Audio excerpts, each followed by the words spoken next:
तो अब हम बात कर रहे हैं कोल्ड वॉर एरा की। कोल्ड वॉर जो है एक ग्लोबल वॉर है आइडियोलॉजीज की। ये पिट करती है capitalist democracy of the US against the totalitarian communism of Soviet union. तो एक आइडियोलॉजी को दूसरी आइडियोलॉजी के अगेंस्ट पिट करती है, तो pitting against fearing mutual destruction. Two super power जो है never fought a direct war, but battle जो है इन्फ्लुएंस का through a tense nuclear arm race और सपोर्ट करना अपोजिट साइड को in devastating proxy war worldwide, ये continue रहा। कोल्ड वॉर डायनेमिक्स की बात करेंगे तो आइडियोलॉजिकल कॉन्फ्लिक्ट है, फंडामेंटल स्ट्रगल है कैपिटलिज्म और कम्युनिज्म के बीच में। ठीक है, बाइपोलर वर्ल्ड ऑर्डर क्रिएट हुआ, डोमिनेंस हुआ, टू सुपर पावर का क्रिएट किया एक distinct global blocks. Nuclear arms race बढ़ी, कंपोजिशन टू ये कंपटीशन था अचीव करने के लिए nuclear superiority and the balance of terror. कोई डायरेक्ट कन्फ्रंटेशन नहीं था, एब्सेंस था डायरेक्ट और लार्ज स्केल वॉर का due to fear of nuclear annihilation. Proxy war indirect conflict जो है फॉट किए गए through the support of opposing side in the regional Wars. Military alliance बने, फॉर्मेशन हुआ नाटो का और वॉर्सो पैक्ट का, डिवाइड किया इसने वर्ल्ड की मिलिट्री को। प्रॉक्सी वॉर की बात करेंगे, अब ग्लोबल बैटल फॉर आइडियोलॉजी और influence during the world war. Proxy war जो है इसकी स्ट्रेटेजी बन गई यूएस के लिए और सोवियत यूनियन के लिए instead of direct military confrontation. दोनों सुपर पावर ने सपोर्ट किया opposing side in the regional conflict. Use किया इन्होंने लोकल फोर्स एडवांस करने के लिए अपनी आइडियोलॉजी को, कैपिटलिज्म या तो कम्युनिज्म। सिग्निफिकेंस की बात करें, अवॉइड करता है डायरेक्ट कॉन्फ्लिक्ट। ठीक है, इससे ये अलाउ करता है सुपर पावर को वो इंगेज कर सके वॉरफेयर में, पर without risking the nuclear escalation. Ideological battle होता है इसमें, ग्लोबल आइडियोलॉजिकल कंटेस्ट होता है। ठीक है, और जियोपॉलिटिकल इन्फ्लुएंस सपोर्ट करते हैं एलाइज को इन दिस वॉर। बहुत सुपर पावर जो है चाहते हैं अपना एक्सपांड करना, अपना इन्फ्लुएंस और गेन करना strategic advantage. Military industrial growth, proxy जो है प्रॉक्सी वॉर जो होती है ऑल्सो फ्यूल करती है आर्म इंडस्ट्री को। बहुत द सुपर पावर जो है सप्लाई करती है वेपन अपने एलाइज को, तो इससे उनकी इंडस्ट्री भी, आर्म इंडस्ट्री भी ग्रोथ होती है।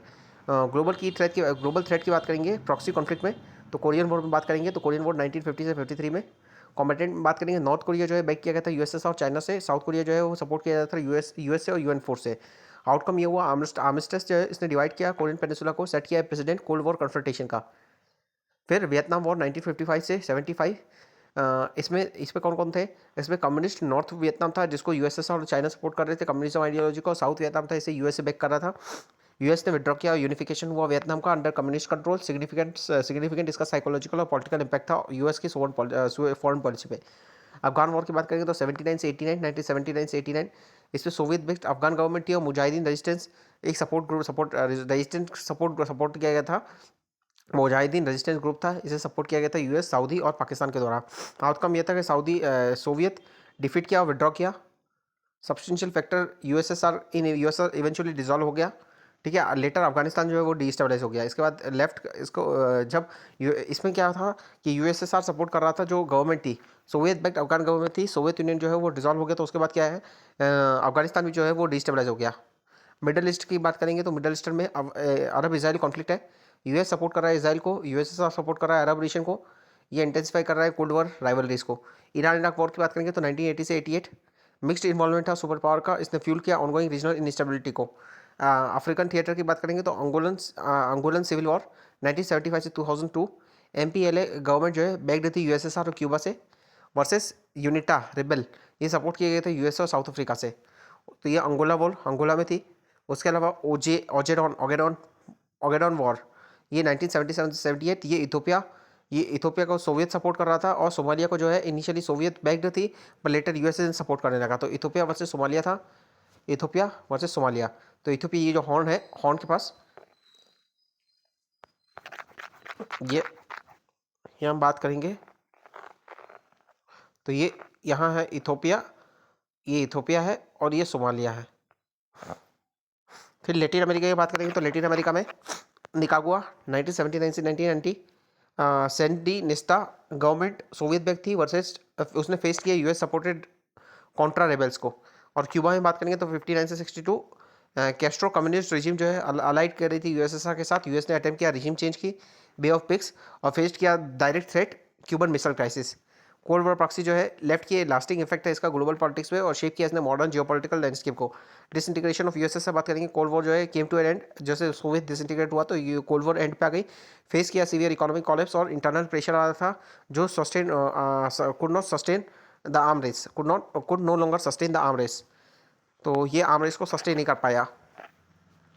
वीकनेस की बात करेंगे तो दिस वीकनेस ने है ना कंबाइंड विद द रिफॉर्म जो मिखाइल गोर्बाचोव के अंदर लिए गए ग्लासनोस्ट एंड पेरेस्ट्रोइका मतलब ट्रांसपेरेंसी, ओपननेस, इससे लॉस हुआ कंट्रोल का ओवर ईस्टर्न यूरोप और फाइनल डिसइंटीग्रेशन हुआ यूएसएसआर का अपने 1991 में। Foundation of Soviet collapse, economic weakness थी, इनएफिशिएंट इकोनॉमी थी जिससे शॉर्टेज हो रही थी और पब्लिक डिसकंटेंट हो रहा था, पॉलिटिकल करप्शन था, सिंगल पार्टी रूल था, वाइड स्प्रेड करप्शन था, कोई अकाउंटेबिलिटी नहीं थी।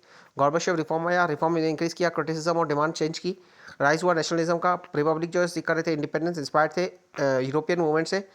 मिलिट्री आउट ओवररीच की बात करेंगे तो एक्सेसिव मिलिट्री स्पेंडिंग और कॉस्टली वॉर जो है वो ड्रेन कर रही थी रिसोर्स का, और डिसइल्यूजनमेंट था, कम्युनिज्म से डिसइल्यूजनमेंट था, लॉस हो रहा था फेथ का to fulfil to loss for faith due to unfulfilled promise and western influence. अब बात करेंगे रशिया यूक्रेन कॉन्फ्लिक्ट और legacy of the Cold War. Russia Ukraine conflict जो है जो स्केलेट हुआ फुल स्केल वॉर इन्वेजन में 2022 में, ये इसके डीप रूट है इन कोल्ड वॉर इंटेंशन और जो अनरिजॉल्व जियोपॉलिटिकल स्ट्रक्चर है ऑफ यूरोप पोस्ट 1991 उसका ये रिजल्ट है। सोवियत लीगेसी और बफर जोन की बात करेंगे during the Cold War Eastern Europe जो है क्रुशियल था सोवियत यूनियन के लिए as a buffer zone against the West. Ukraine जो है कि सोवियत रिपब्लिक था, ये हेल्प करता था स्ट्रेटेजिक पोजीशन रशिया के लिए। कोलैप्स हुआ सोवियत यूनियन का 1991 में, इसके बाद was seen by the West, इसे देखा गया वेस्ट की तरह एक विक्ट्री हुई, डेमोक्रेसी की विक्ट्री की तरह देखा गया, पर रशिया जो है एज ए जियोपॉलिटिकल कैटास्ट्रॉफ इसे देखता था। इसने वेस्टर्न वर्ल्ड को है ना right to the Russia doorstep ला लिया। वेस्टर्न जो कंट्रीज थे वो रशिया के डोर स्टेप तक आ गए। इसने हाइटेन किया रशिया की इनसिक्योरिटी को, हाइटेन किया, और डिज़ायर जो थी मेंटेन करने की अपने इन्फ्लुएंस को ओवर नियर अब्रॉड वो इंक्रीज हो गई। एक्सपेंशन हुआ नाटो का, सिक्योरिटी और इंक्रोचमेंट। नाटो का एक्सपेंशन जो है वो सिक्योरिटी के लिए इंक्रोचमेंट है। नाटो स्टैब्लिश हुआ था 1949 में कंटेन करने के लिए सोवियत यूनियन को। कोल्ड वॉर के बाद नाटो एक्सपेंशन जो है इनटू फॉर्मर सोवियत स्टेट और ईस्टर्न ब्लॉक कंट्रीज जैसे कि पोलैंड, हंगरी और बाल्टिक कंट्री, ये देखा जाता है वेस्ट के द्वारा as a legitimate right of the sovereign nation. सीख करने के लिए अपनी सिक्योरिटी गारंटी के लिए सोवरेन नेशन के पास राइट है कि वो नाटो के मेंबर बन सकते हैं। रशिया हाउएवर नाटो को देखता है एक्सपेंशन, नाटो एक्सपेंशन देखता है एक बिट्रेयल की तरह देखता है। रशिया देखता है कि ये परसीव करता है इसे एक एग्रेसिव इंक्रोचमेंट है आप उसके हिस्टोरिकल स्फीयर ऑफ इन्फ्लुएंस में। प्रोस्पेक्टिव जो है यूक्रेन का ज्वाइन करने का नाटो वो देखा जाता है एग्जिस्टेंशियल थ्रेट की तरह। ये इरेज करेगा ये सिक्योरिटी बफर जो है रशिया के लिए जो सिक्योरिटी बफर है उसे इरेज करेगा। Identity, sovereignty and super power competition, identity, sovereignty and super power competition. Ukraine post war identity जो है वो शिफ्ट हुई है, इससे इंटरनल डिवाइड हुआ है प्रो वेस्टर्न फैक्शन में जो चाहते हैं इंटीग्रेशन यूरोप के साथ, और प्रो रशिया फैक्शन है जो चाहते हैं स्ट्रॉन्ग टाइप मॉस्को के साथ। इवेंट जैसे कि ऑरेंज रिवॉल्यूशन जो हुआ था और मैदान रिवॉल्यूशन 2014 में हुआ था। मैदान रिवॉल्यूशन ये देखा जाता है वेस्ट के द्वारा एज ए डेमोक्रेटिक विन, जहाँ were seen by the Russia as a western backed coup, पर रशिया इसे देखता है as a western back coup है to pull Ukraine into the rival camp. Current Russia Ukraine war जो है ये ट्रेजिक रिजल्ट है कोल्ड वॉर लीगेसी का और फेलियर है बिल्ड करने के लिए post cold war Europe security system that respected both side interest. ये रिफ्लेक्ट करता है क्लैश नाटो के कमिटमेंट टू सोवरेनिटी और रशिया की नीड फॉर सिक्योरिटी बफर के बीच में। ये फ्यूल हुआ है डीप रूटेड जो कोल्ड वॉर फेयर है और जियोपॉलिटिकल कंपटीशन है उसे फ्यूल हुआ है। रिड्रॉ करना है नेशनल की boundary, cause and consequence. Modern world map जो है ये प्रोडक्ट है प्रोफाउंड जियोपॉलिटिकल ट्रांसफॉर्मेशन का, ये लार्जली शेप हुआ है पावरफुल फोर्स ऑफ नेशनलिज्म से। ये प्रोसेस जो है बिगिन हुई unification of fragmented territories in the 19th century. ये सेंचुरी जो है वो डिफाइंड होती थी by powerful centralising force of nationalism, जिससे क्रिएशन हुआ टू ऑफ मॉडर्न यूरोप की मोस्ट सिग्निफिकेंट नेशन स्टेट से। Italian unification, for centuries Italian peninsula जो है वह पैचवर्क ऑफ स्मॉलर किंगडम था, ड्यूचीज थे और पेपर स्टेट थे, और फिर under the influence of foreign power जैसे कि Austria. Driven by the idea of nationalism से और लिबरलिज्म से ड्रिवन होकर लीडर जैसे कि मजीनी हो गया, इसकी इनकी आइडियोलॉजी और काउंट केवोर ये डिप्लोमेट थे, और गैरिबाल्डी ये एक सोल्जर थे। इन्होंने यूनिफाई किया पेनिनसुला को through combination of diplomacy, popular uprising, strategic war जो कल्मिनेट हुई क्रिएशन में किंगडम ऑफ इटली 1871 में। जर्मन यूनिफिकेशन की बात करेंगे तो नेपोलियन वॉर के बाद जर्मन जो था वो the collection of over 300 states 30 states not 300 30 states.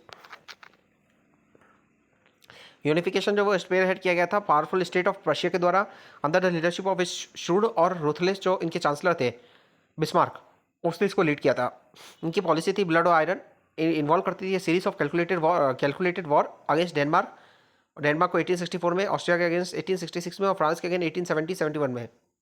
Final victory against the France जो है उससे प्रोक्लेमेशन हुआ जर्मन एम्पायर का 1871 में। डेवलपमेंट जो ड्रामेटिकली इसने अल्टर किया बैलेंस ऑफ पावर यूरोप में और क्रिएट किया डीप रिजेंटमेंट फ्रांस में और the loss of Alsace Lorraine Alsace Lorraine जो रीजन है वो फ्रांस ने लूज कर दिया, तो फ्रांस के अंदर जो है हाई हैवी डिसकंटेनमेंट आ गया था।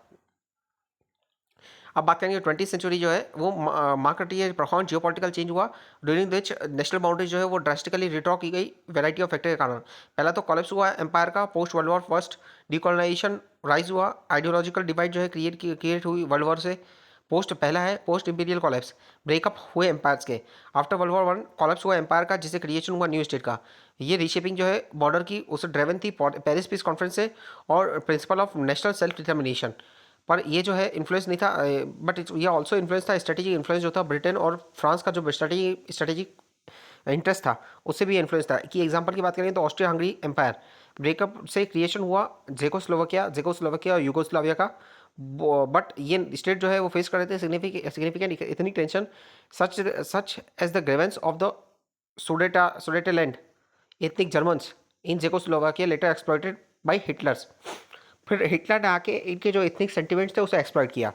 ऑटोनोमस एम्पायर की बात करेंगे तो पार्टीशन किया गया ब्रिटेन और फ्रांस के द्वारा, क्रिएट किया न्यू स्टेट इराक का, सीरिया का, लेबनान का, पैलेस्टीन का, जिसने इग्नोर किया एथनिक और सेक्टेरियन रियलिटीज़ को, जिससे क्रॉनिक इंस्टेबिलिटी आई मिडल ईस्ट में। रशियन एम्पायर की बात करेंगे तो इसका कॉलेज जो है 1917 में हुआ, जिससे इमरजेंस हुआ फिनलैंड का, एस्टोनिया का, लातविया का, लिथुआनी का। इससे ब्रेक अवे थे रशियन कंट्रोल से। दूसरा डीकोलोनाइजेशन पार्टीशन की बात करेंगे। ड्यूरिंग डीकोलोनाइजेशन कई सारे रीजन जो है फेस कर रहे थे internal division religious ethnic ground पे, जिससे कॉलोनियल पावर जो है leading colonial power to opt for partition as a solution. इससे बचने के लिए कॉलोनियल पावर ने बंटवारा कर दिया, पार्टीशन कर दिया। कि एग्जाम्पल की बात करेंगे पार्टीशन ऑफ इंडिया किया, ठीक है। इससे मास माइग्रेशन हुआ, सेक्टेरियन वायलेंस हुआ, इंड्योरिंग कॉन्फ्लिक्ट्स अभी तक एग्जिस्ट कर रहे हैं, जैसे कि कश्मीर कॉन्फ्लिक्ट। उसके अलावा पार्टीशन ऑफ पैलेस्टीन की बात करेंगे तो ब्रिटिश कॉन्ट्रैक्टिव प्रॉमिस जो थे उसे कॉन्फ्लिक्ट बना अरब और ज्यूज के बीच में, इससे क्रिएशन हुआ इजराइल और पैलेस्टीनियन रिफ्यूजी क्राइसिस हुई। आइडियोलॉजिकल फ्रंटियर की बात करेंगे तो cold war division after world war 2 cold war ideology जो है यूएस और यूएसएसआर के बीच में ये क्रिएट की न्यू बाउंड्री जो कम्युनिज्म वर्सेस कैपिटलिज्म के बेस पे थी। कि एग्जांपल और कॉन्सिक्वेंस की बात करेंगे, डिवीजन हुआ जर्मनी का, जर्मनी स्प्लिट किया गया, ईस्ट को कम्युनिस्ट इन्फ्लुएंस करते थे, वेस्ट में कैपिटलिस्ट इन्फ्लुएंस था, ये सिंबलाइज करता है बाय द बर्लिन वॉर जो रिमेन रही अंटिल 1990। डिवीजन हुआ कोरिया का, कोरियन वॉर जो है 1950 से 53, इससे परमानेंट डिवीजन हुआ कोरियन पेनिनसुला का। नॉर्थ कोरिया में जो कम्युनिस्ट थे और साउथ कोरिया जो कैपिटलिस्ट थी, ये डिवीजन आज भी परसिस्ट करता है। डिवीजन हुआ वियतनाम का, वियतनाम वॉर 1955 से 75 जो थी, इससे रिजल्ट हुआ वियतनाम का डिवीजन। नॉर्थ वियतनाम अंदर कम्युनिस्ट इन्फ्लुएंस, साउथ वियतनाम जो यूएस बैक था, ये लीगेसी जो थी रिटर्न करने की बाउंड्री की, ये कंटिन्यू टू फ्यूल करती है मॉडर्न कॉन्फ्लिक्ट को। कश्मीर डिस्प्यूट हो गया, इसराइल पैलेस्टीन कॉन्फ्लिक्ट हो गया, सिविल वॉर हो गया सीरिया में, इराक में direct consequences of border draw किए गए थे एक्सटर्नल फोर्सेस के द्वारा without considering the local realities. इससे ऑनगोइंग ग्रीवेंसेस जो है इरिडेंटिज्म नेशनलिज्म, सेक्टेरियन वॉलेंस जो है परसिस्ट करते हैं टू डेट। ये हिस्टोरिकल डिसीजन जो है डिमॉन्स्ट्रेट करते हैं कैसे बॉर्डर जो ड्रॉ किए जाते हैं for strategic gain rather than local consensus, ये क्रिएट करते हैं इंड्योरिंग इनस्टेबिलिटी। अब बात करेंगे scramble for Africa, carving up a continent. Scramble for Africa जो है ये रैपिड और कॉम्पिटिटिव इन्वेजन हुआ था, कोलोनाइजेशन हुआ और अनेक्सेशन हुआ अफ्रीकन कंट्रीज का by African territories by European power during the late 19th century 1881 से लेकर 1914 तक। की ड्राइवर क्या थे? इकोनॉमिक मोटिव था। प्राइमरी ड्राइवर जो था इंडस्ट्रियल एवोल्यूशन था यूरोप में, ये क्रिएट करा था massive demand cheap raw material की, जैसे कि रबड़ हो गया, कॉटन हो गया, कॉपर हो गया, और नीड थी न्यू मार्केट की सेल करने के लिए मैन्युफैक्चर गुड्स, तो इकोनॉमिक मोटिव था। उसके अलावा नीड थी प्रेस्टीज की और राइवलरी की, नेशनल प्रेस्टीज और rivalry. In the era of intense nationalism vast colonial power was a symbol of national power owing to owning a vast colonial power।